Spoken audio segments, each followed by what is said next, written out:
Polres Sasan, Sumatera Utara mengagalkan penyelundupan 5 kg sabu yang dibawa oleh seorang nelayan di perairan Sungai Asahan. Sabu disembunyikan di dalam ember bekas.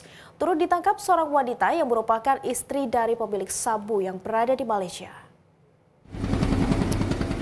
Inilah pemirsa detik-detik saat Satuan Narkoba Polres Asahan mengejar satu unit kapal nelayan saat berada di perairan Sungai Asahan pada 23 Mei 2024 lalu.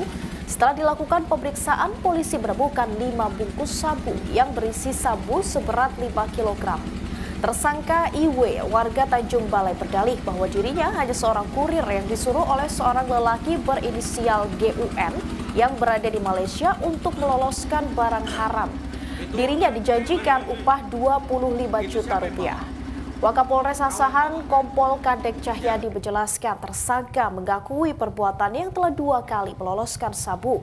Namun kali ini barang tersebut akan diserahkan kepada seorang wanita berinisial NS yang merupakan istri dari pemilik narkoba yang berada di Malaysia. Polisi yang melakukan pengembangan akhirnya menangkap NS di rumahnya di Sei Apung, Tanjung Balai dan dibawa ke Polres Asahan guna penyelidikan lebih lanjut.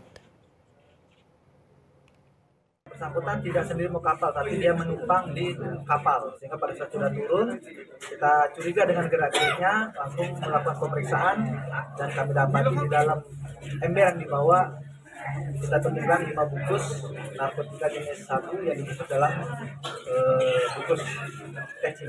Itu keterlibatan perempuannya tuh mana?